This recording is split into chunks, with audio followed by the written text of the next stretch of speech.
नमस्कार YouTube family. नवरात्रीच्या हार्दिक शुभेच्छा. आज आहे 7वी माळ. तर मी आज कडकण्याची रेसिपी हे करणार आहे, दाखवणार आहे. तर मी आज गव्हाच्या पिठाच्या कडकण्या दाखवणार आहे. तर त्याच्यासाठी मी हे 2 वाट्या गव्हाचं पीठ मी चाळून घेतले आणि 2 चमचे हिरा बेसन घेतले आणि 2 चमचे रवा घेतला आणि हा मी पाव किलो गूळ घेतला आणि 1 फुलपात्र पाणी घेतले. वेलची पूड आणि जायफळ घेतलं आहे. जायफळ मी हे किसून घालणार आहे, किसणीने किसून वापरणार आहे. आणि आहे आपल्याला 1 चिमूट मीठ लागणार आहे. आणि मी कढईमध्ये 1 चमचा तेल मी मोहन घालण्यासाठी गरम करायला ठेवले. तर सुरुवातीला मी हे फुलपात्र पाणी घेतले ना, त्या गुळामध्ये घालून आम्ही गूळ पूर्ण चमच्याने हलवून मिक्स करून घेणार आहे. याचं पूर्ण असं पाणी बनवून घेणार आहे. आता मी हे गुळाचं पाणी मिक्स करून घेतलं आहे. मी आता सुरुवातीला काय करते, परातीमध्ये हे 2 वाट्या गव्हाचं पीठ मी चाळून घेतले. हे आता गव्हाचं पीठ टाकून घेते.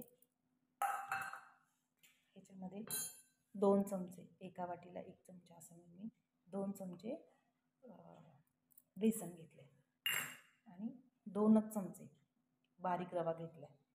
तुमच्याकडे मोठा असेल तर मिक्सरवर बारीक करून तुम्ही वापरू शकता. आता त्याच्यामध्ये मी चिमडभर मीठ टाकते. थोडंसं गोडाच्या पदार्थामध्ये मीठ हे थोडंसं टाकायचं, छान चव येते.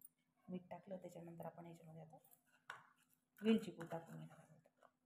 1 चमचा मी वेलची पूड टाकून घेते. आणि मी हे जायफळ आहे ना, हे मी खिसणीनं खिसून घेते.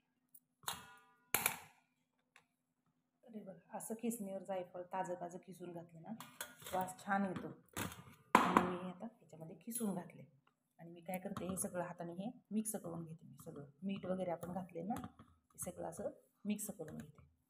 आणि त्याच्यामध्ये हे जे कडक आपण मोहन बनवून ठेवले ते मी याच्यामध्ये घालून घेते. तेलाचं 1च चमचा घालायचं, जास्त घालायचं नाही, मग तेलकट होतील जास्त. जर तुमच्याकडून मोहन जास्त झालं तर कडकनी तेलकट होणार. आता हे सुरुवातीला मी काय करते, सुरुवातीला हे चमच्याने हे सगळं मिक्स करून घ्यायचं. एकदम हात घालायचा नाही, कारण चटका बसू शकतो. हे पूर्ण आता हे मोहन घातलेलं तेलाला आपण चोळून घेणार आहोत.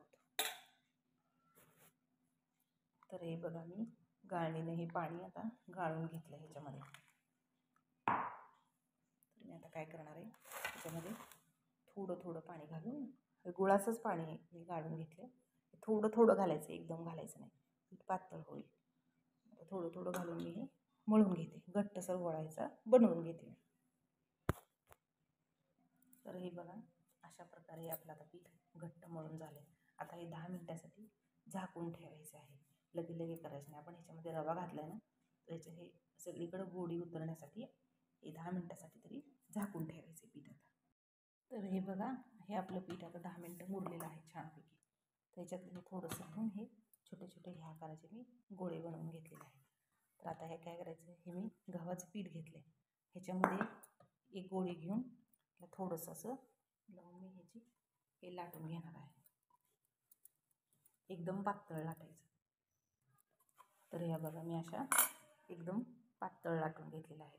पातळ लाटले तरी पण मी या काटेरी चमच्याने ह्याला असं जरा हे करून घेते, छिद्र पाडून घेते. म्हणजे आपली ही कडक पण होणार, खुसखुशीत पण होणार आणि फुगणार पण नाही.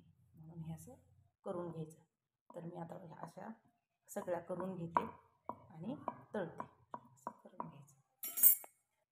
रवा घातल्यामुळं पटकन लाटल्या जातात, अशा पटकन सरकतात. एक बेलनं फिरवले की लय वेळ पण लाटायला लागत नाही. तर ह्या बघा, मी अशा लाटून घेतल्या आहेत. आता इकडं आपलं तेलही तापलं. तर ह्याच्यामध्ये मी आता कडकणी सोडून घेते. गॅस मंद करायचा, गॅस फास्ट करायचा नाही, तर मग करपणार गुळामुळे. असं मंद गॅसवर तळायची, कारण पातळ टाकलेली असते कडकणी. त्याला असं थोडंसं फिरवायचं. फिरवून आपण हे असं तळून घेणार आहोत. बघा, लगेच कलर चेंज होतो तेल जास्त तापलेलं असलं की. म्हणून मंद गॅस करून तळून घ्यायच्या. तर मी आता हे सगळ्या तळून घेते. तर ह्या बघा, मी आता ह्या कडकण्या तळून घेतले. किती सुरेख झालेत बघा आपल्या ह्या कडकण्या, किती गुळाच्या पिठामुळे आणि घरात पण एकदम वास छान सुटला आहे. तुम्हाला तोडून दाखवते. बघा किती खुसखुशीत खमंग झाली बघा. हातात घेतला तरी असा त्याचा भुगा होता आणि गोडीलाही खूप छान झाले. मस्त झालेत, कडक नाही आता. बघा किती सुरेख झाले, कडक किती मस्त झाले. अशा कलरमध्ये तळायच्या. जास्त तेल तापलं तर मग काळी होणार. मग मंद गॅसवर तळल्या की एकदम छान होतात त्या कडकणी. तर आजची तुम्हाला कडकणीची रेसिपी आवडली असेल तर माझ्या चॅनलला लाईक, शेअर आणि सबस्क्राईब करा. धन्यवाद.